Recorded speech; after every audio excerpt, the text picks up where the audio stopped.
Bismillahirrahmanirrahim. Assalamualaikum warahmatullahi wabarakatuh. Asyhadu an la ilaha illallah, asyhadu anna Muhammad Rasulullah. Allahumma sholli ala sayyidina Muhammad wa ala ali sayyidina Muhammad. Kama sholaita ala sayyidina Ibrahim wa ala ali sayyidina Ibrahim. Bil alamina innaka Hamidum Majid. Sebelumnya kita panjatkan dahulu doa kepada Gusti Allah Agung untuk saudara-saudara kita yang telah memberikan sholawatnya kepada channel dakwah ini, sehingga channel dakwah ini dapat dengan eksis selalu setia hadir dalam ruang-ruang diskusi kalian semuanya dimanapun kalian berada.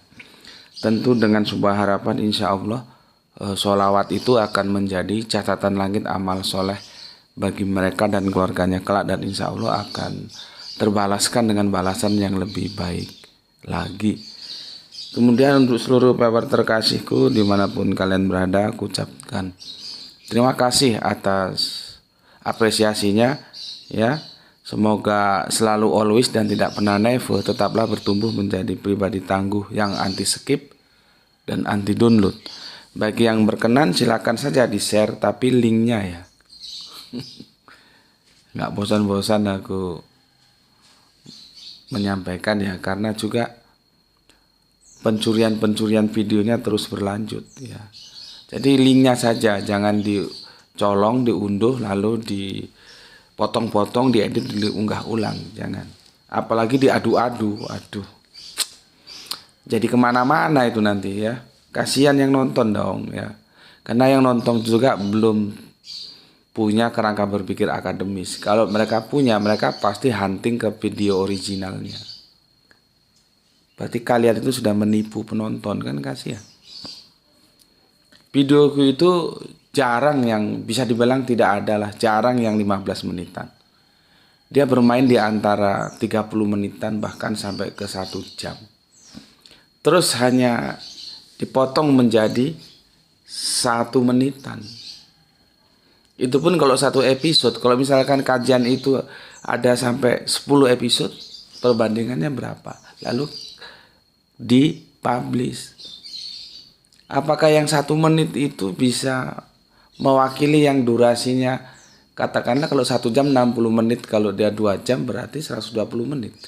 Itu kalau cuman 2 seri saja lah, kalau 3 seri atau 4 seri kan jadi babak belur gitu. Jadi sekali lagi, ayolah kita sama-sama memberikan edukasi ya. Kalau mau ikut ambil bagian dalam dakwah ini ya, di share saja linknya. Jadi jangan diambil dipotong-potong gitu. Oke. Berikutnya dari kalian semuanya aku nggak bisa sebutkan satu persatu. Terima kasih atas doa-doa baiknya untukku dan keluarga, dan semoga juga kebaikan doa kalian semua untukku Allah curahkan juga untuk kalian semuanya ya. Sebagai sesama saudara muslim, kita saling mendoakan dalam kebaikan ya, dan insya Allah doa-doa kita ini bagian sekian banyak doa yang diijabahi oleh Gusti Allah Agung. Amin amin ya robbal alamin. Oke, aku kasih introduction dulu ya, karena ini nanti akan out of the box dia akan melingkar seperti kajianku itu kan, tidak straight, dia akan melingkar karena memang alurnya jadinya begitu. Jadi begini, aku akan memenuhi hutangku kepada Rini ya, soleha kita yang ada di Demak. Ketika dia bertanya, pada waktu itu aku kan lagi membahas Umi ya, bahwa Umi itu bukan buta huruf. Kebangetan Umi kok buta huruf. Umi itu buta kitab ya. Karena apa? Karena ya belum mendapat bagian kitab gitu ya. Dan kita sekarang bukan umi lagi, kita sudah ahli kitab karena sudah kita mendapatkan kitab secara administratif. Tapi secara substantif ya belum tentu. Kalau kamu nggak belajar ya kamu tetap aja umi. Ya. Itu aku sudah jelaskan beberapa episode itu di waktu yang lalu ya. Kemudian aku menukil Quran surat Al-Maidah itu ya. nomor ayatnya 110. Begini ya, kamu coba buka ya, surat Al-Maidah nomor ayatnya 110. Panjang sekali ini ya, aku bacakan. Bismillahirrahmanirrahim. Dan ingatlah ketika Allah berfirman, wahai Isa putra Maryam, ingatlah nikmatku kepadamu dan kepada ibumu sewaktu aku menguatkanmu dengan Rohul Kudus. Engkau dapat berbicara dengan manusia di waktu masih dalam buayan dan setelah dewasa. Nah, ini sudah kita bicarakan ya. Nggak ada bayi bisa ngomong itu ya. Itu videonya sudah kita jelaskan beberapa waktu yang lalu. Silahkan dicari bagi yang junior ya. Karena ini dipahami ada bayi bisa ngomong. Mana ada bayi kok bisa ngomong gitu ya. Oke.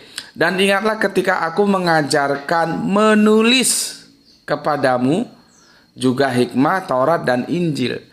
Dan ingatlah ketika engkau membentuk dari tanah berupa burung dengan seizinku, kemudian engkau meniupnya lalu menjadi seekor burung ya dengan seizinku. Dan ingatlah ketika engkau menyembuhkan orang yang buta sejak lahir dan orang yang berpenyakit kusta ya dengan seizinku. Dan ingatlah ketika engkau mengeluarkan orang mati mengeluarkan orang mati dari kuburan menjadi hidup dengan seizinku. Dan ingatlah ketika aku menghalangi Bani Israel ya dari keinginan mereka membunuhmu ya, dikala engkau mengemukakan kepada mereka keterangan-keterangan yang nyata. Lalu orang-orang kafir di antara mereka berkata, ini tidak lain hanyalah sihir yang nyata. Aku sangat familiar banget ya dengan ayat ini, surat Al-Maidah ayat 110, karena ini menjadi bahan diskusiku ketika ada yang bertanya. Sekarang dia jadi pendeta top ya, sudah dari penampilannya sudah nggak seperti dulu. Yang aku pernah ceritakan waktu dulu itu kami SMS karena handphone masih Android,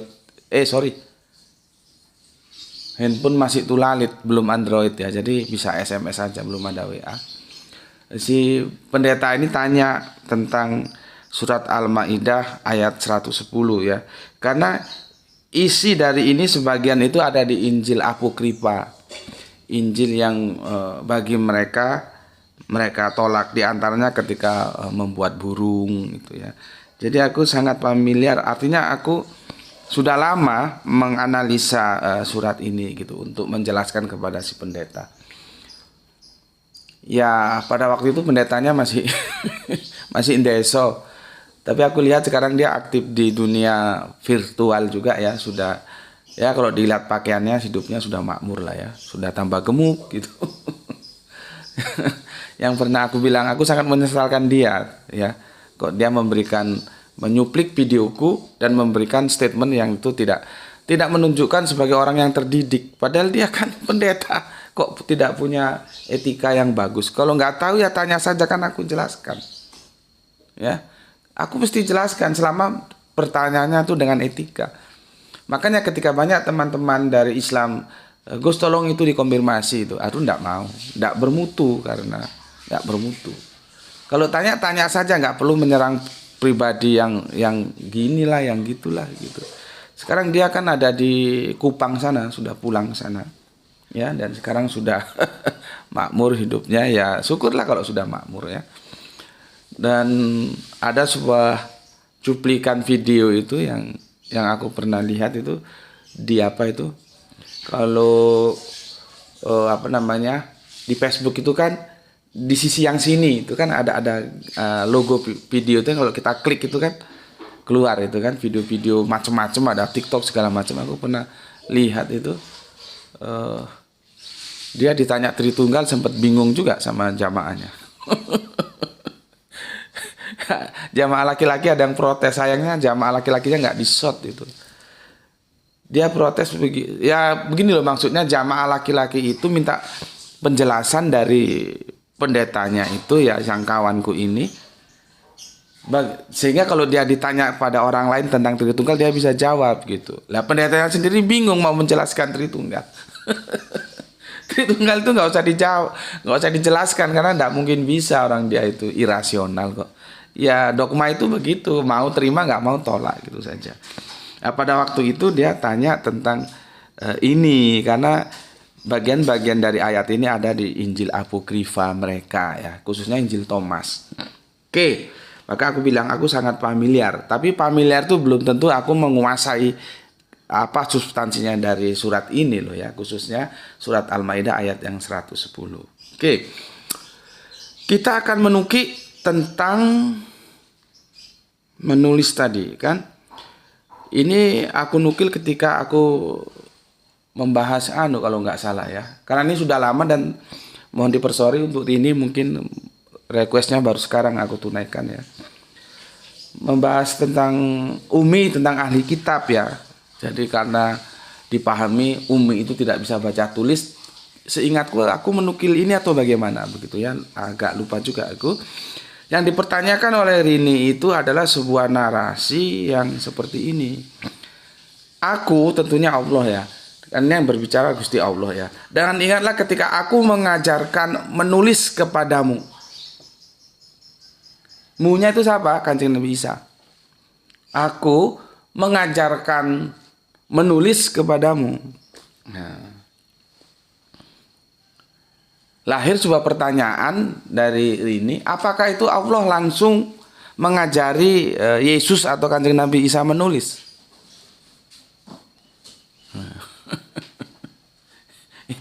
Itu yang menjadi pertanyaan.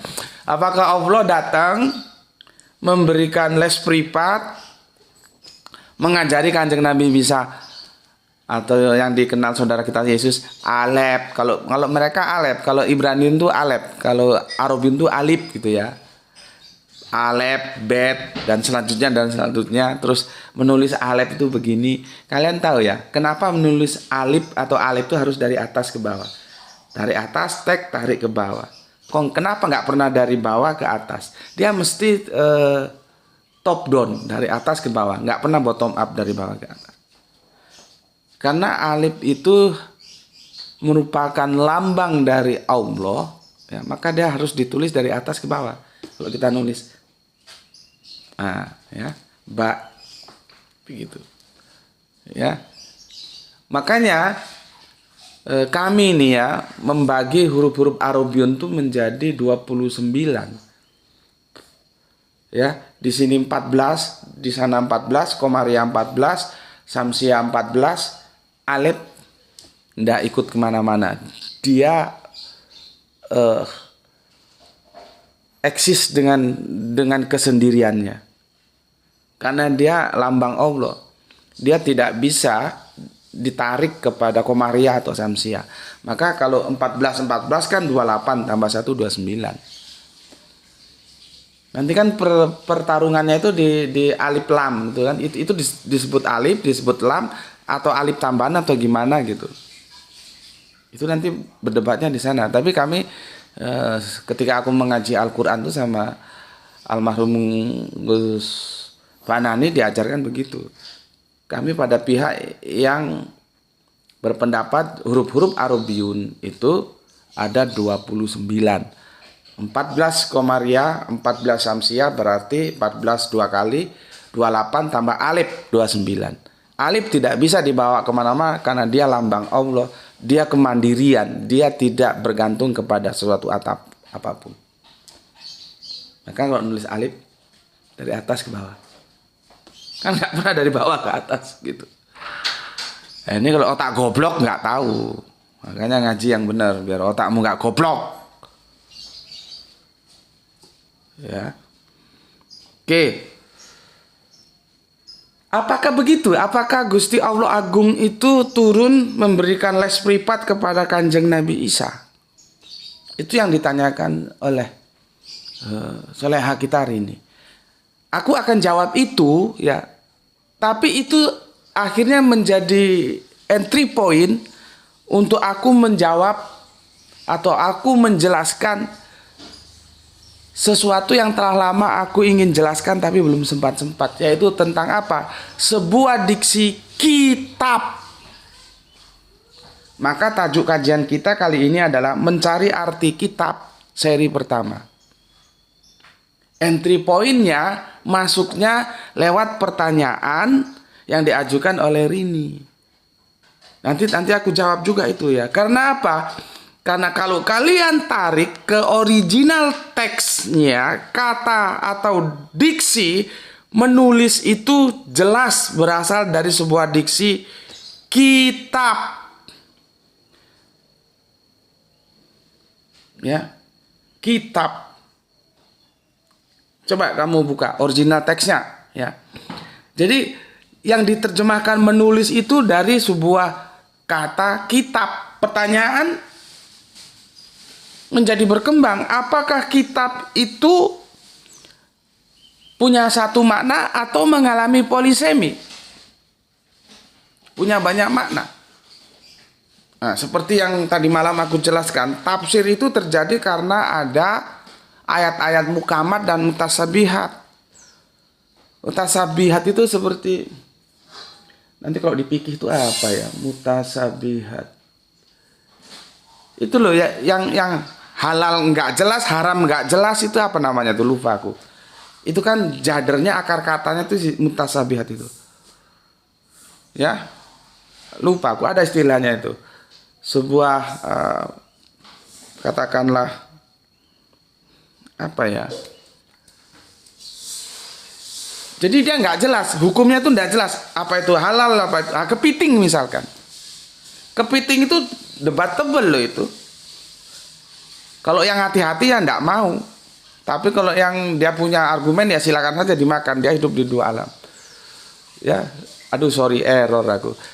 Kalau babi sudah jelas, nggak ada babi hutan, babi ini nggak ada. Babi haram. Ya. Kalau kambing, wedhus halal, jelas.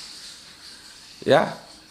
Kalau kepiting ini perdebatan antara halal dan haram. Nah, itu ada istilahnya sendiri dalam fikih, cuman aku lagi error aja, lupa.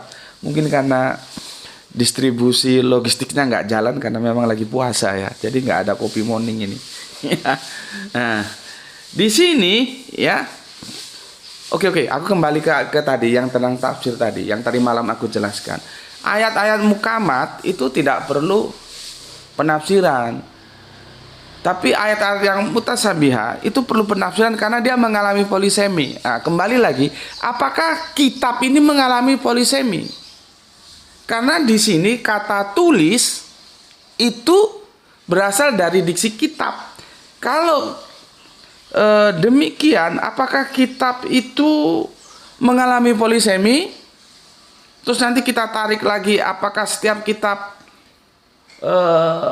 nanti jadi macam-macam artinya, dan apakah sudah benar ketika diterjemahkan jalikal kitabul la raiba fihi itu terus dalam kurung kitab dalam kurung Al-Qur'an. Itu kan Al-Qur'annya kan dalam kurung. Apakah itu sudah tepat? Ya.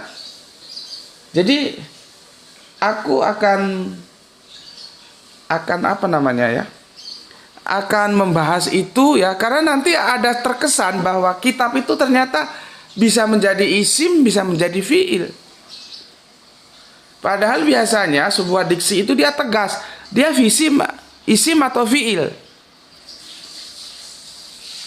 Kalau isim ya isim, kalau fiil ya fiil. Nah ini kalau kita lihat semua kata-kata kitab kita kumpulkan dari Al-Quran, itu ada kemungkinan dia menjadi isim, ada kemungkinan dia menjadi fiil. Loh, istimewa banget kata kitab ini gitu. Nah nanti itu akan kita masuk ke sana, tapi nanti di episode selanjutnya ya. Yang sekarang ini aku akan menjelaskan dulu kepada Rini, apakah Gusti Allah Agung itu turun memberikan les privat kepada Kanjeng Nabi Isa menulis gitu loh. Ya. Tapi ingat, kata menulis itu ya dari diksi kitab. Ya, kitab ya. Kalau kita lihat di sini di original teksnya, dia dari diksi kitab ya. Kamu lihat situ kan kitab itu ya.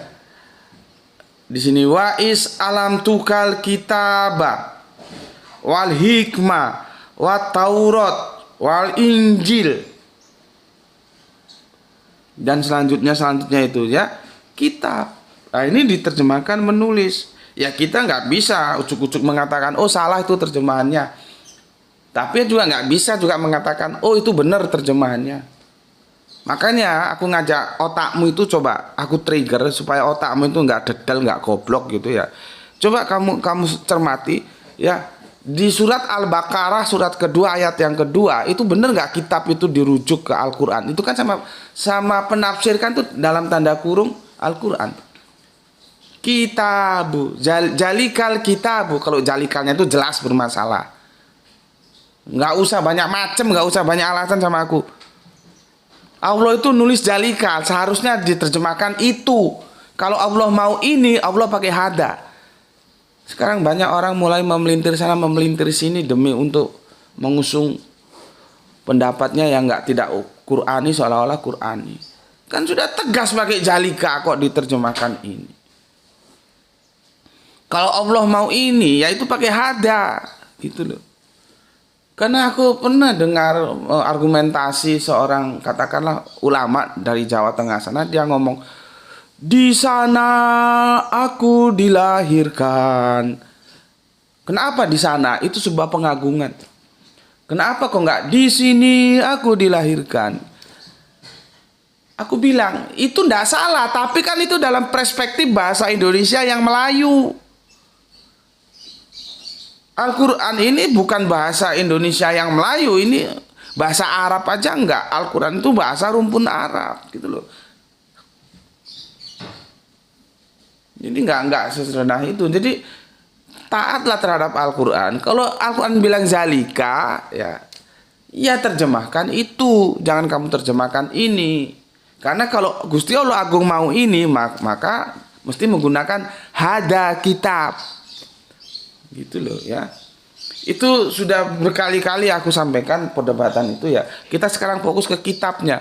Bener nggak sih? Coba otakmu pakai. Bener nggak kitab itu yang dimaksud di Al-Quran? Kan kalau kita baca sekian-sekian terjemahan, sekian-sekian penafsiran, itu jalikal kitabu, terus kitabnya itu dalam kurung Al-Quran. Bener nggak? Ini supaya saudara kita yang sedang mencari kebenaran, siapa namanya kemarin? Adam Luki atau Luki Adam, lupa aku ya, bisa menjelaskan penjelasanku juga ya. Ini kaitan dari yang kemarin, meskipun kamu bilang kamu bisa mencari tentang penjelasan penafsiran di tempat lain, ya monggo, aku nggak apa-apa. Dan aku tidak pernah melarang, dan aku tambah menyuruh semua teman-teman yang ngaji di sini jangan lupa ngaji juga di tempat lain supaya bisa mengkomparasi. Jadi aku nggak setuju kalau ada ngaji di sini, misalkan ada ustadz, jangan ngaji tempat lain, ngaji di sini saja. Oh, itu ustadz goblok kuwi. Jangan mau kamu gituin. Ilmu itu luas, ada di mana-mana kok. Memangnya dia saja yang punya ilmu gitu. Kalau aku enggak, kamu ngaji di sini dan silahkan ngaji di tempat lain. Kalau gitu kamu bisa mengkomparasi antara yang disampaikan ustadz satu dan ustadz lainnya, kan gitu seharusnya. Ya, oke. Masalah kitab mungkin kita bisa bahas di seri berikutnya ya. Sekarang aku akan membahas dulu yang menjadi entry point kita kepada Rini. Kalau dia tanya apakah Kanjeng Nabi Isa itu les privat sama Gusti Allah Agung, bahasa kita begitu ya. Ya tentunya tidak lah ya. Tentunya tidak. Ya. Oke, sorry. Namun demikian aku akan bacakan dulu komen yang masuk dari kalian ya, sebelum aku menjelaskan itu. Karena nanti kita akan menukil kitab. Di sini disebut Portagelium Jacobi, yang aku bilang itu di sini Gospel of James. Yang teman-teman Kristen nggak terima sama aku, ya nggak terima urusanmu lah, ini urusanku kok. Dia bilang itu bukan Injil. Ya kalau aku bilang Injil, kenapa rupanya? Gitu. Ya. Dia kira Injil itu hanya Matius, Markus, Lukas, Yohanes gitu loh. Masalah kamu tolak itu hakmu, terserah.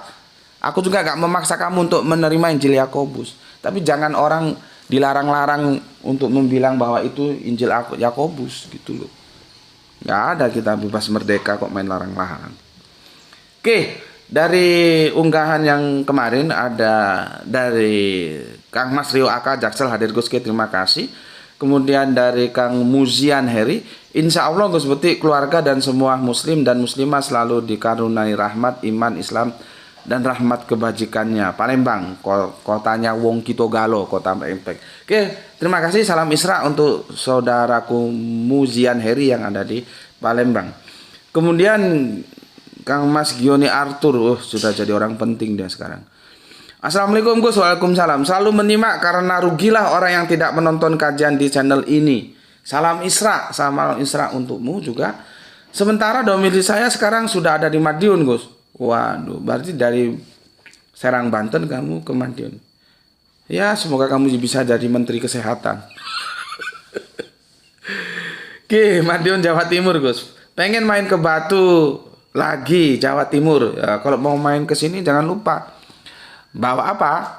Bawa gudang garam merah, bawa gula, bawa kopi, bawa bunga.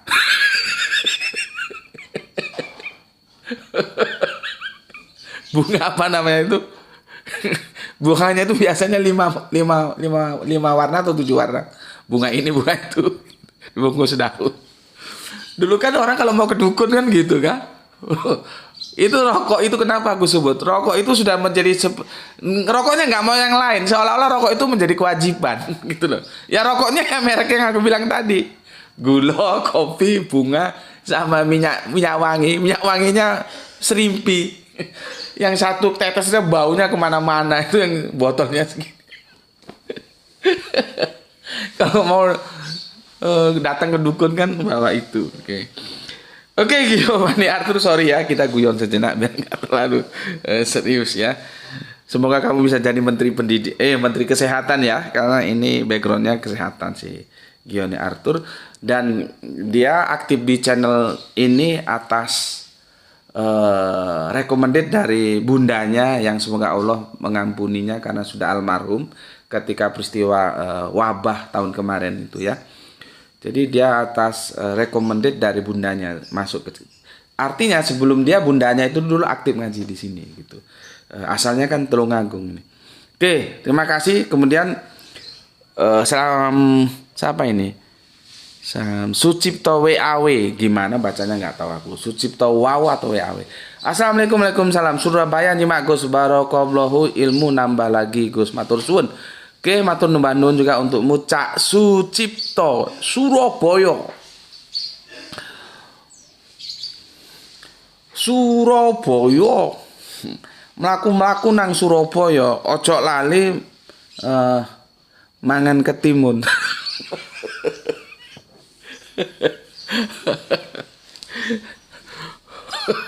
Gimana lanjutannya itu? Oke, ya kita lanjutkan. Adisti Kurniaratri Mataram nyimak Bapak Guru. Oke, terima kasih. Shalom alaikum, alaikum salam. Biasanya kamu pakai shalom alaikum. Avenu shalom alaikum ya. Ya kalau kita domisili di domain Arabiun ya assalamualaikum. Nanti kalau di Israel ya shalom alaikum. Jadi sama saja itu. Bapaknya juga satu, Bapak Abraham. Ya. Oke. Kemudian dari Mataram ya. Adisti Kurniaratri, kita ke rumahnya Kang Wahyu ya. 72 Kang Brebes. Assalamualaikum. Waalaikumsalam. Brebes hadir nyimak Gus. Salam Isra juga untukmu. Kemudian Imah matur nuwun, terima kasih, selamat pagi. Babi makan babi seri 5 tamat. Nggih, jeruk makan jeruk. Ayam makan ayam. Oke, terima kasih untuk Imah yang ada di Jakarta nggih. Imah ini Jakarta kalau nggak salah. Tolong dikoreksi kalau salah. Ya, salam Isra juga untukmu ya, yang anti skip dan anti busuk. Kemudian Sam Wahyudi Junaidi, assalamualaikum Gus, waalaikumsalam, nyimak kajian dan salam Isra juga untukmu, untuk semua saudaraku yang ada di Singosari. Kemudian orang asing nyimak Gus, monggo silahkan. Kang Mas Jamuri ya hadir nyimak Gus, salam Isra juga untukmu ya. Kita lanjutkan ke jagoan kita ya, jagoan bikin bendungan Kang Mas Irfan Al Akbar. Masih menyimak babi. AA yang ingin makan babi dari Kerinci Jambi. Iya, si AA sudah kebelet ingin makan babi ya. Ya biarkan saja, nggak boleh diganggu. Memang hak dia kok. Dia mau makan babi juga terserah. Oke, dari Jambi, dari Kang Mas Irfan Al-Akbar, kita terbang ke Ambon ya. Ada Kang Mas Salim Rais. Assalamualaikum warahmatullahi wabarakatuh. Ambon hadir Tuan Guru. Doa serta sholawat terbaik kami untuk kita semuanya. Bismillah, izin nyimak. Alhamdulillah, terima kasih Tuan Guru. Salam Isra juga untukmu. Kemudian Kang Mas Abdul Qadir DJ. Assalamualaikum, waalaikumsalam. Ini datang dari Pamekasan, Kota Garam, Madura. Derma, Teretetan Tibi, Madura ya. Dari Pamekasan. Oke, terima kasih. Kemudian dilanjutkan Bapak kita Abdul Muluk. Assalamualaikum, waalaikumsalam. Ini jauh di belahan utara Sumatera sana, dari Deli Serdang. Izin nyimak Gus, terima kasih. Deli Serdang itu banyak saudara kita Melayu ya Pak ya. Orang-orang Melayu di sana itu kan makanya disebut Orkes Melayu, karena asalnya dari sana, bukan dari India. Dan kemudian tahun 75 oleh Raja Dangdut dulu menjadi, sebutannya berubah menjadi Dangdut. Dulu nyebutnya Orkes Melayu. OM ya. OM apa gitu. OM Satria, berarti Orkes Melayu Satria, begitu ya. Oke, lagunya apa? Irama Deli. Ini kan ada Tanjung Katung. Tanjung Katung airnya biru. Irama Deli itu begitu, pukulannya itu caca ya. Oke. Matur nuwun, terima kasih. Waalaikumsalam, salam Isra juga untuk Bapak Abdul Muluk. Semoga bahagia bersama keluarga di rumah. Kemudian Kang Herman Nata Wijaya, atur nuhun Kang. Oke. Kemudian Empu 99 hadir, oke. Untuk semuanya salam Isra ya. Beres, aku nggak punya hutang, sudah aku baca semua komen yang masuk dari kalian. Sekarang kita kembali ke materi kita. Tapi sudah 30 menit berlalu. Jadi gini ya. Aku nggak bisa tampilkan, nanti kamu carilah. Bagaimana kita itu diperintahkan untuk bersilaturahmi ya, menjalin persaudaraan, silaturahmi. Bahkan dari silaturahmi itulah pintu rezeki itu terbuka, kan begitu. Jadi ada interaksi sosial. Kalau ditanya, kamu dapat rezeki dari mana? Dari Allah. Ya iya, memang semua dari Allah, tapi kan harus ada interaksinya. Gak mungkin dong Allah datang ke rumah kita terus kasih, Gus Beti ini 1M, kamu bikin rumah, nanti rumahnya ada studionya, kalau kamu mau syuting dakwah supaya enak, gak harus tutup sana tutup sini jendelanya karena ada backlight. Ya gak mungkin lah. Allah akan memberikan rezeki kepada Gus Beti, kepadamu, kepada kalian, kepada kita semua. Itu mesti melalui perantara-perantara.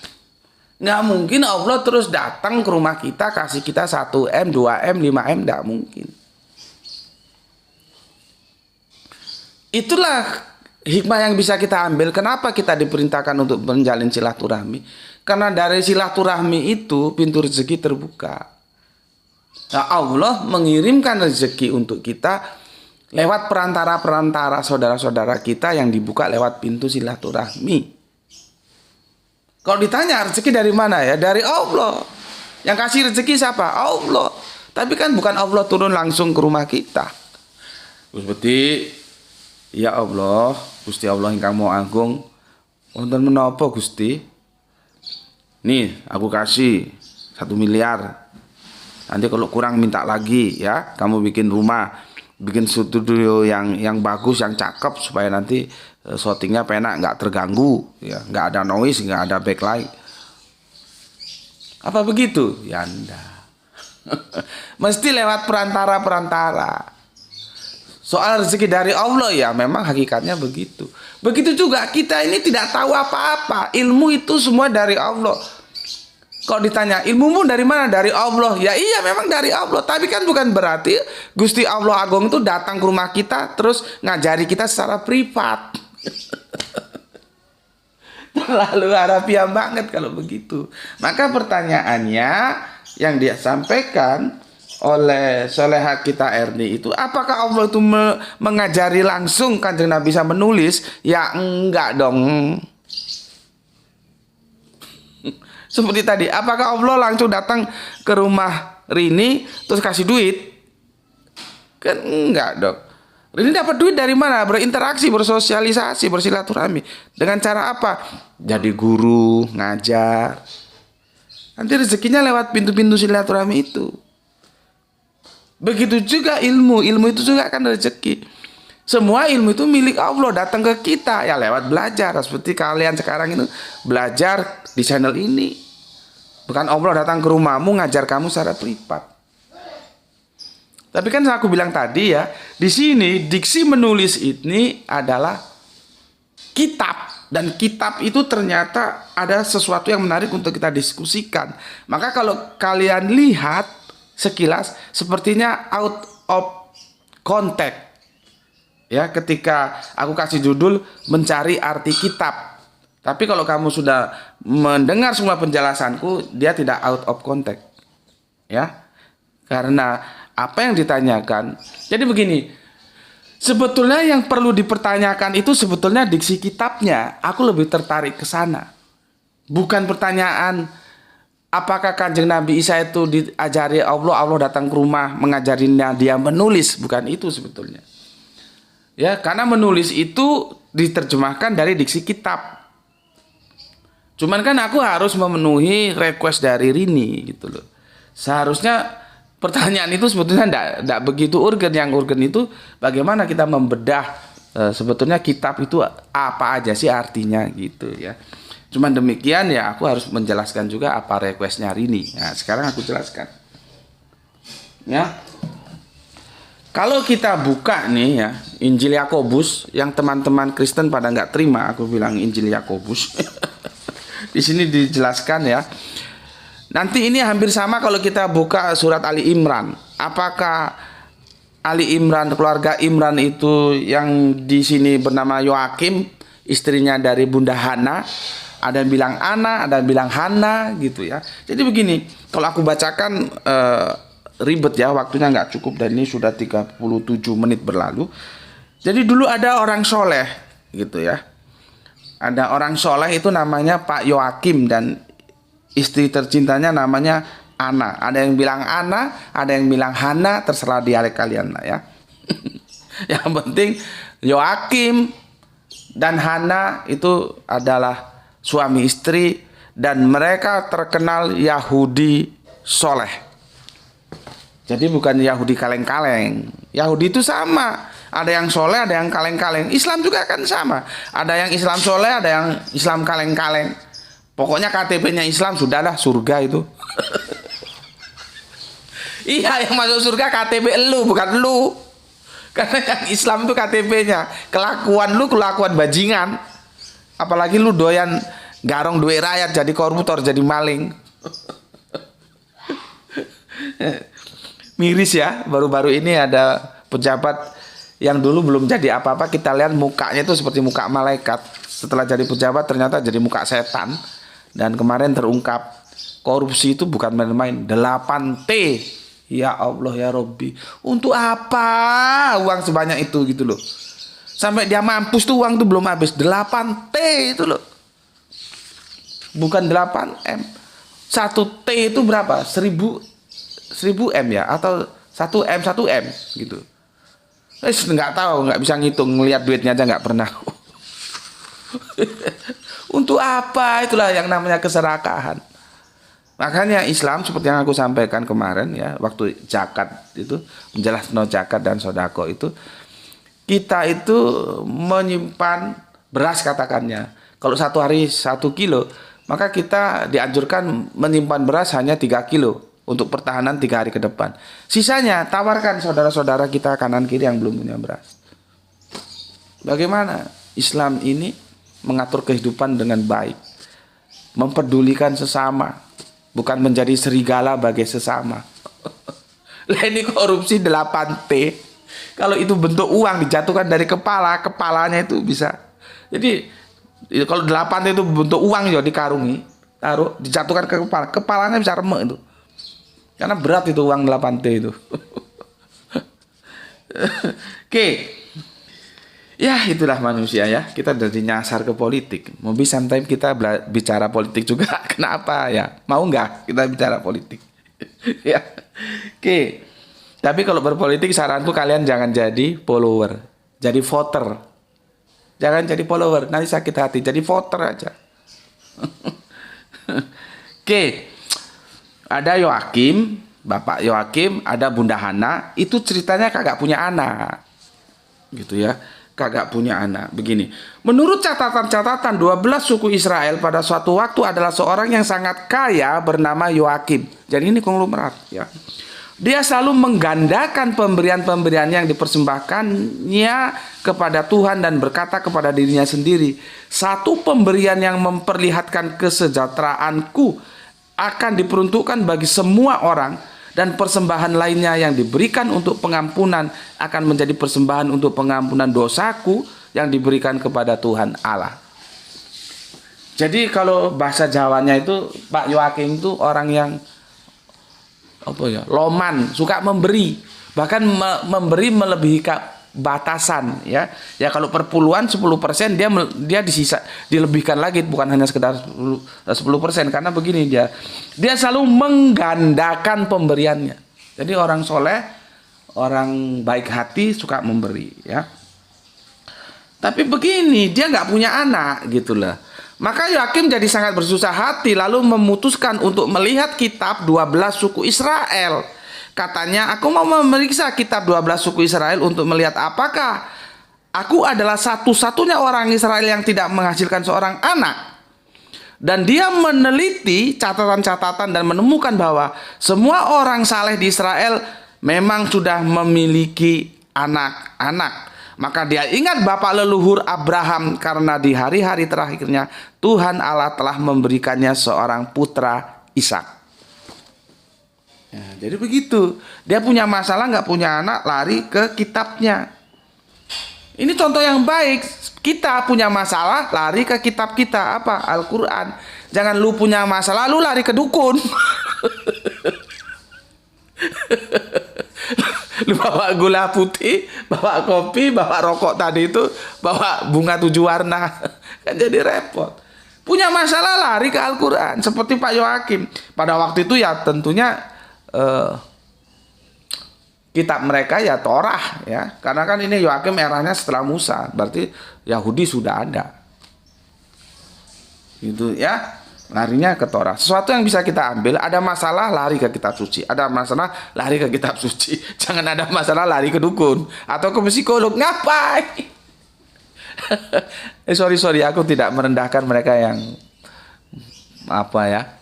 profesinya sebagai psikiater ya. Artinya ya bolehlah ke psikiater selama mereka juga berbasis kitab suci gitu loh ya. Oke. Susah bapak ini ya, susah bapak ini. Hana juga begitu. Adapun istrinya Hana meratap dan berkeluh kesah karena 2 hal. Aku meratap keadaanku sebagai janda dan aku meratapi keadaanku yang tanpa anak gitu ya. Namun hari akhir Tuhan ya, aku juga nggak ngerti kenapa dia disebut janda di sini ya. Adapun istrinya Hana meratap dan berkeluh kesah karena 2 hal. Aku meratapi keadaanku sebagai janda dan aku meratapi keadaanku yang tanpa anak. Gitu. Aku kurang mengerti ya, karena ini terjemahan. Harusnya kita cari original teksnya. Ya. Oke, kita fokus ke masalah anaknya saja. Ya, lihat ini kata orang Jawa ujar. Jadi kalau kita bisa lihat di ludruk, di cerita-cerita rakyat ada ujar. Gue belum punya ini, nanti kalau punya ini gue begini, itu ujar. Nggak tahu bahasa Indonesianya apa ya ujar itu ya, bukan ujaran ya. Nanti ujaran kebencian, bukan itu. Ujar itu sebuah janji yang diucapkan dengan sepenuh hati. Kalau nanti keinginannya terkabul, dia akan melaksanakan janji itu. Itu loh yang dimaksud ujar ya. Ana begini. Tiba-tiba seorang malaikat Tuhan menampakkan dirinya kepadanya dan berkata, Ana, Tuhan Allah telah mendengar doamu. Kamu akan mengandung dan melahirkan seorang anak. Dan anakmu ini akan dibicarakan di seluruh dunia. Ya, Ana bilang. Dan Ana berkata, demi Tuhan Allah yang hidup, entah aku akan melahirkan seorang putra atau seorang putri, aku akan mempersembahkannya sebagai suatu pemberian kepada Tuhan Allahku, dan anak ini akan melayaninya seumur hidupnya. Jadi dia tidak mempermasalahkan putra atau putri, tapi dia sudah beruzar, dia kan tidak punya anak ini. Kalau punya anak nanti akan dipersembahkan di bait Allah. Kalau kita buka ya di Al-Qur'an ada perbedaan ya, informasi Al-Qur'an. Kalau di Al-Qur'an begini, surat ketiga, surat Ali Imran ayat yang ke-6. Ayat yang ke-36. Ya. Maka ketika melahirkannya dia berkata, "Ya Tuhanku, aku telah melahirkan anak perempuan." Ya, padahal Allah lebih tahu apakah yang dia lahirkan, ya. Dan laki-laki tidak sama dengan perempuan memang, ya. Dan aku memberinya nama Maryam, dan aku mohon perlindunganmu untuknya dan anak cucunya dari gangguan setan yang terkutuk. Nah, ini juga sebagai dalil argumentasi kita bahwa Yesus itu menikah karena mamanya Bunda Maryam yaitu Hana, kalau di sini nggak ditulis Hana, itu mendoakan Maryam dan anaknya dan cucunya. Cucunya itu siapa? Ya kalau cucunya itu anaknya Kanjeng Nabi Isa. Kalau anaknya itu Maryam. Itu loh. Kalau Hana ya apa namanya? Atasnya nenek itu apa namanya? Nggak tahu. Ya, karena begini kalimatnya. Dan aku memberinya nama Maryam, dan aku mohon perlindunganmu untuk anak, berarti siapa? Maryam. Ya. Anaknya Maryam, dan untuk cucunya. Gitu loh. Ya. Cucunya Maryam itu loh maksudnya. Ya. Paham? Cucunya Maryam itu juga didoakan. Ya, berarti ini dari semua garis keturunannya didoakan oleh Hana. Cuman kalau di Al-Quran tidak keluar nama Hana, ya. Yang kita diskusikan di sini apa aku salah tangkap ya? Coba kalau aku salah kalian luruskan. Di sini terjadi permasalahan seperti sebetulnya Bunda Hana ini inginnya anak laki-laki, tapi yang dia terima anak perempuan gitu loh. Sementara kalau di Yakobus, Injil Yakobus itu dia mengatakan begini. Ya. Dan Ana berkata, "Demi Tuhan Allah yang hidup, entah aku melahirkan seorang putra atau seorang putri, aku akan mempersembahkannya sebagai suatu pemberian kepada Tuhan Allahku, dan anak ini akan melayaninya seumur hidup." Jadi dia tidak mempermasalahkan mau putra mau putri gitu loh. Kalau di sini dia sekilas ada keinginan sebetulnya putra, tapi ini tafsirku ya. Kalian boleh nggak setuju, dan tafsirku juga belum tentu benar di sini. Cuman kalau aku menangkapnya begitu ya, maka Allah mengatakan ya, kan begini lengkapnya. Maka ketika melahirkannya dia berkata, "Ya Tuhanku, aku telah melahirkan anak perempuan." Maka dijawab, padahal Allah lebih tahu apakah yang dilahirkan, dan laki-laki tidak sama dengan perempuan gitu loh.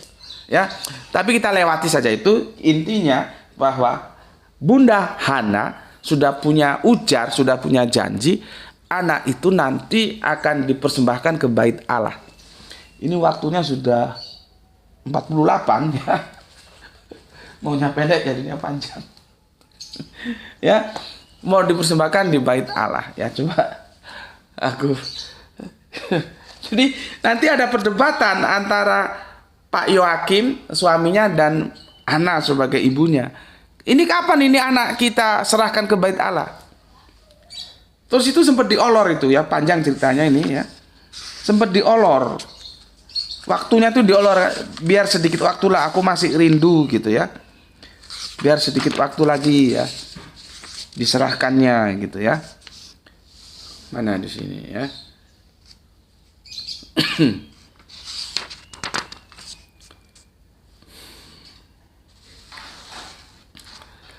Ini kan, maka kehamilannya telah tiba pada masanya, dan pada bulan ke-9, berarti dari dulu sampai sekarang kehamilan itu 9 bulan ya.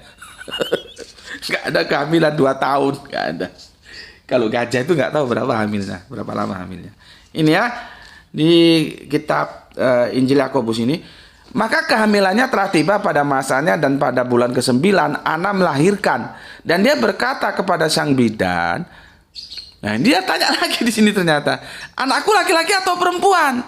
Nah, ternyata seperti ada dalam kebimbangan. Maka apa yang disampaikan Al-Qur'an tadi itu tepat sekali ya.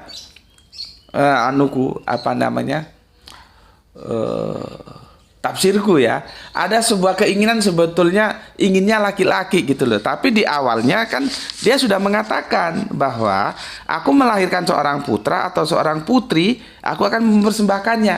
Jadi tidak ada masalah. Tapi kalau kita lihat setelah melahirkan, ternyata ditanyakan, berarti bermasalah gitu loh. Artinya Bunda Hana itu ada di persimpangan jalan. Di awal dia tidak mempermasalahkan anaknya laki atau perempuan, tapi akhirnya mempermasalahkan juga, dan itu terceritakan dengan bagus di surat Ali Imran ayat yang ke-36 tadi.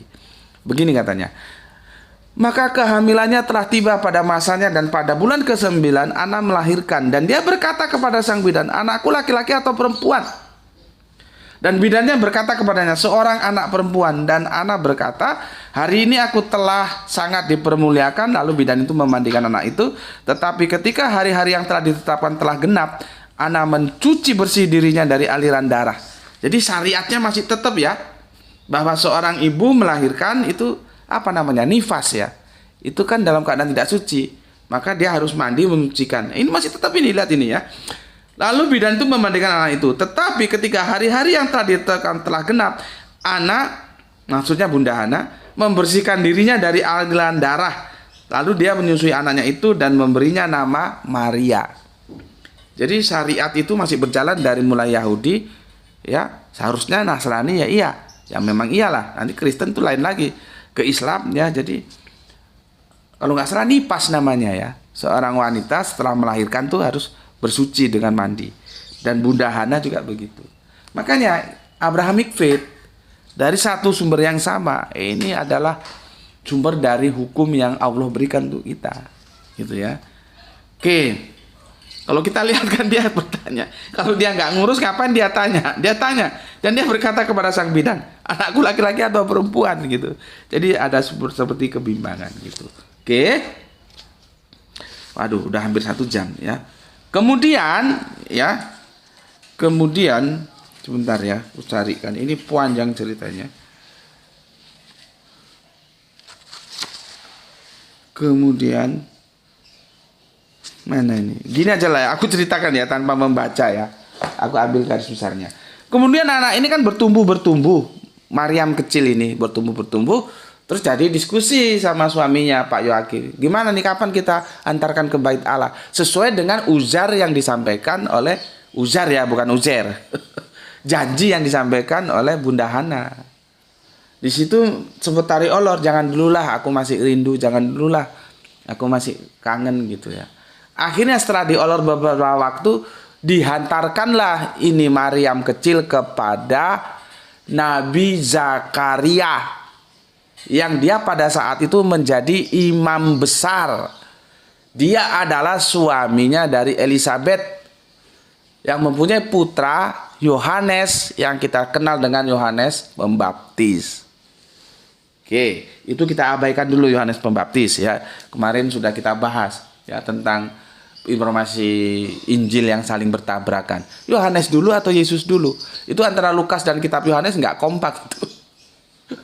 Itu bertentangan itu ya. Ya. Lukas bilang Yohanes dulu, tapi si Injil Yohanes bilang Yesus dulu baru Yohanes. Itu sudah kita bahas berapa hari yang lalu ya. Itu nggak bisa dirukunkan ya. Makanya seharusnya Injil itu diposisikan Injil yang ini nih ya sebagai hadis ya. Oke, lalu Hana diserahkan dan di gambaran itu jelas sekali mereka berbahagia karena ketika Maryam ditinggal bapaknya Yoyakim dan Bunda Hana pulang, itu Maryam tidak menoleh ke belakang.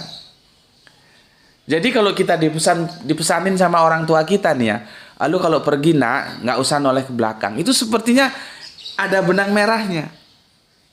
Ya, lihat peristiwa istrinya Kanjeng Nabi Lut yang kita dengar dengan sebuah istilah tiang garam, yang kemudian menjadi tiang garam meskipun itu para pakar Alkitab bingung itu apa maksudnya tiang garam itu.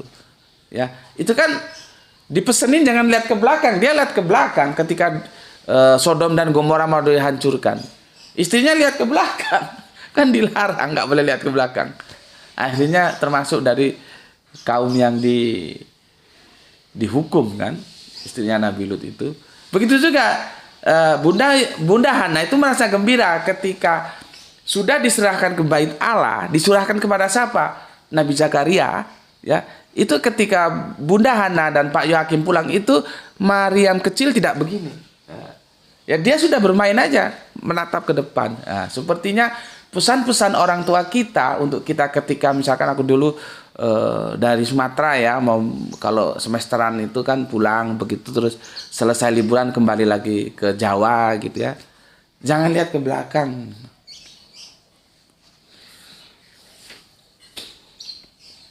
Jadi ingat almarhum bapak sama ibu aku. sorry terlalu melankolis. Memang ada sebuah perasaan berat ya kalau kita itu seperti aku kan tuh di desa itu ya. Kalau mau berangkat ke Jawa, berangkat kuliah lagi itu kalau lihat bagaimana rumah posisinya, pohon-pohon di sekitarnya, bagaimana bapak dan mama duduk di depan, sepertinya kita berat untuk berpisah gitu. Jadi berangkat aja, nggak usah lihat ke belakang supaya perasaan kita tidak. Aku jadi ingat almarhum bapak sama mama. Sorry. Jadi supaya tidak begitulah ya. Jadi kalau kita mau pergi lihat aja ke depan gitu. Nah, Bunda Hana itu bergembira ketika Maryam kecil diserahkan Nabi Zakaria di bait Allah. Ketika ditinggal pulang tuh nggak melihat ke belakang gitu. Oke, singkat saja ya karena waktunya sudah 56 menit, mau tinggal 4 menit lagi ke 1 jamnya. Begini, kita tahu ya Nabi Zakaria itu menjadi pembimbing, mendidik Bunda Maryam. Ingat Margaret Thatcher itu bukanlah anak orang kaya. Nah, kita lari ke sana. Kalau lu ngaji di tempat lain lu nggak dikasih penjelasan gini. Karena bukan seperti gue levelnya. Kalau di sini gue kasih supaya otak lu pintar. Jadi ngaji itu jangan hanya satu permasalahan. Banyak baca, banyak cerita, kamu lebih banyak tahu menjelaskan. Sekarang aku ceritakan kepada kamu tentang Margaret Thatcher itu bukan anaknya orang kaya.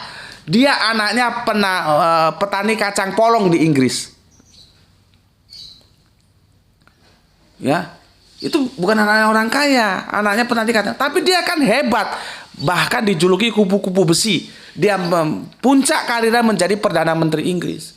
Margaret Thatcher, anak seorang petani kacang polong di Inggris, petani miskin. Kenapa bisa pinter? Karena bapaknya selalu memilihkan untuk Margaret Thatcher kecil sekolah-sekolah yang berkualitas. Maka akhirnya anaknya berkualitas, bisa jadi perdana menteri dan terkenal lagi, kupu-kupu besi julukannya. Pendidikan itu perlu. Begitu juga Bunda Maria ini hasil pendidikan yang berkualitas. Haik. Siapa? Imam besar Zakaria menjadi gurunya. Nah, nanti Bunda Maryam itu kemudian setelah ini panjang lagi cerita, setelah kehamilannya itu out dari peredaran toh, yang menjadi perdebatan di kalangan kekristenan di mana usia 3 sampai 12 tahun. Kan sempat missing link itu, sempat hilang. Terus ada yang bilang pendeta siapa itu, ada 2 orang bilang Nabi Isa katanya sekolah. Lah Tuhan kok sekolah gue loh. Otaknya itu gimana? Ada Tuhan kok sekolah gitu. Coba baca Al-Quran. Kan Al-Quran jelas dia menyingkir jauh. Ya, menyingkir jauh sampai nanti Bunda Maryam melahirkan Kanjeng Nabi Isa. Nah, Kanjeng Nabi Isa itu hasil didikan Bunda Maryam. Ketika dia sudah besar, ini bahasa gue nih ya. Nanti kalau baca, lihat video gue yang mengatakan ada bayi kok bisa ngomong. Itu jelas sekali. Kan itu Kanjeng Nabi Isa itu sudah besar. Gampangnya begini loh. Nak, kamu sekarang sudah besar, sudah mama didik. Sekarang tugasmu itu berdakwah kepada bangsamu. Maka dia dibawa kembali ke bangsanya, ke umatnya Israel. Nah, di sana terjadi dialog. Orang Israel itu sombong. Masa anak dalam ayunan kok mau ngomong sama gue gitu. Itu artinya bukan dalam ayunan beneran. Itu merendahkan gitu loh. Cuman karena goblok sedikit-dikit mujizat, dikit-dikit mujizat. Oh, ini Nabi Isa sejak bayi sudah bisa ngomong. Wah, itu bahasa sastra, bos. Al-Quran ini kaya bahasa sastra. Jangan otakmu jadi goblok karena nggak paham sastra. Belajar sastra biar ngerti kamu. Ya. Nah, itu kan akhirnya diketemukan. Terjadi dialog itu kan, dan itu sudah kita bahas. Nggak ada bayi kok bisa ngomong, ngawur aja. Nggak rasional itu. Ya. Nah, itu diketemukan, itu setelah dididik. Gurunya siapa? Iya, bundanya sendiri. Bundanya sendiri itu hasil didikan siapa? Hasil didikan Imam Besar Zakaria. Imam Zakaria itu siapa imam besar? Dari mana? Dari tarik-tariknya dari Allah. Jadi semua itu ilmu itu milik Allah. Kita mendapatkannya ya memang dari Allah, tapi kan lewat interaksi sosial. Begitu Rini, jadi bukan Allah datang les privat, Kanjeng Nabi Isa diajarin aja baca tulis, nggak begitu. Yang ngajarinnya Bunda Maryam. Makanya Kanjeng Nabi Isa itu menjadi cerdas.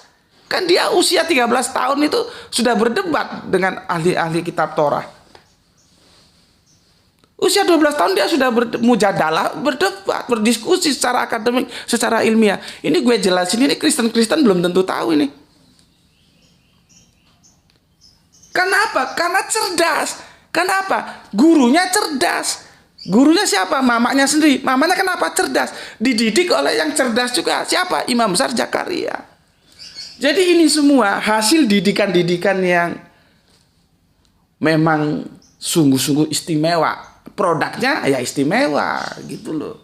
Tapi jangan dipahami Allah turun tok mana Isa gitu. Ayo tak ajari baca tulis, tak ajari nulis, ya nggak begitu. Ada tangan-tangan lain, pihak-pihak lain yang digunakan Allah untuk mengajari Kanjeng Nabi Isa. Seperti tadi aku bilang, Margaret Thatcher itu hasil didikan yang unggul. Ya, padahal anak orang nggak punya, akhirnya yang unggul. Kanjeng Nabi Isa itu unggul. Bayangkan anak-anak, ya berapa tahun, belasan tahun sudah berdebat dengan para ahli kitab. Karena dididik unggul oleh mamanya, mamanya dididik unggul oleh Imam Zakaria. Ini namanya kalau Jawa itu apa ya? Kalau di Islam itu namanya sanad, aliran ilmunya mengalir, gitu. Ya, jadi sekali lagi aku bilang, ya tidaklah kalau Allah turun kepada Kanjeng Nabi Isa memberikan les privat ya. Tetap semuanya itu berlaku natural, ya.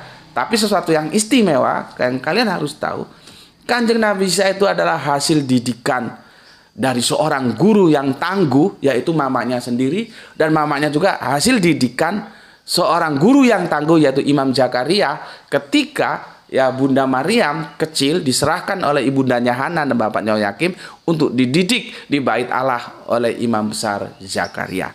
Oke, sampai di sini dulu. Semoga jawaban ini memberikan kepuasan khususnya untuk Rini dan untuk yang lainnya ya.